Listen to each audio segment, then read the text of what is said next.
college game. This historical achievement was memorialized in the Bears fight song, "Bear Down, Chicago Bears." We'll never forget the way you thrilled the nation with your T formation. If the song was catchier than most, that was because it was written by the man who had already penned Bibbidi Bobbidi Boo and "A Dream is a Wish Your Heart Makes" for Disney's movie Cinderella. I knew the words by heart because I was lucky enough to go to several Chicago Bears games in the late 1950s and 1960s, when the song was blared scratchily over the loudspeaker. Of all the memorable experiences of my childhood, nothing captured my imagination quite like Bears games at Wrigley Field.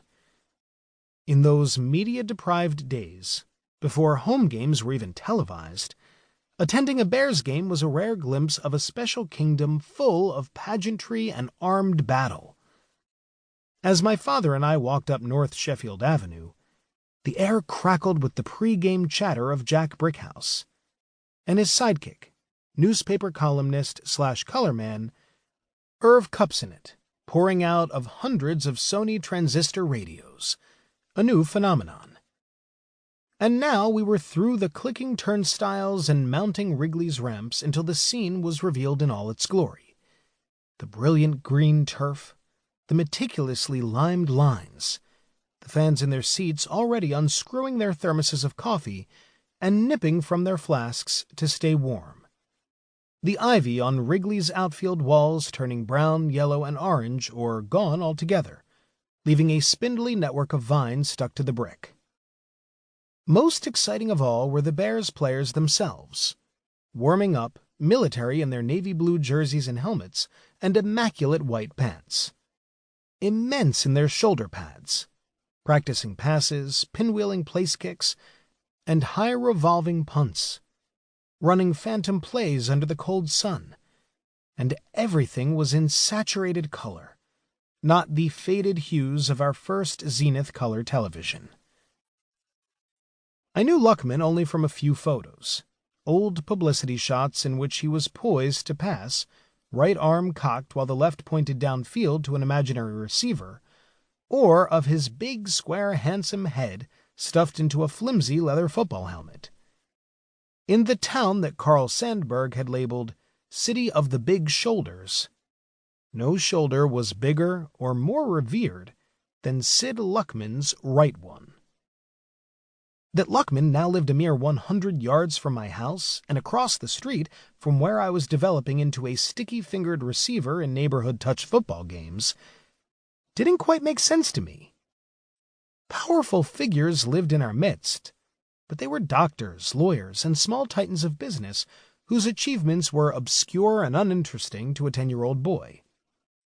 Sid Luckman, however, was part of history, a treasured relic of an era before face masks, before the integration of American sports, before television came along to broadcast pro football's appeal. And that name! Was there a better one in all of sports, joining two of the most vital elements of athletic success at mid-century, luck and manliness? It was so perfect that he hadn't needed a nickname, unlike other early pillars of Bears history, such as Harold Red Grange, a.k.a. the Galloping Ghost, Bronislaw Bronco Nagurski, or George One-Play McAfee, or future pillars like the Kansas Comet, Gale Sayers. The only aspect of Luckman's arrival in my neighborhood that made any sense to me was that he was Jewish. Highland Park was a lush lakeside liberal suburb that had opened its doors to Jews years before, while neighboring towns like Kenilworth and Lake Forest discouraged upwardly mobile refugees from the crowded Jewish ghettos of Chicago. Even so, I was too young to fully appreciate the irony and pathos embodied by a Jewish quarterback who had led the meanest team in professional football during the very years the Nazis were murdering 2/3 of the Jews in Europe.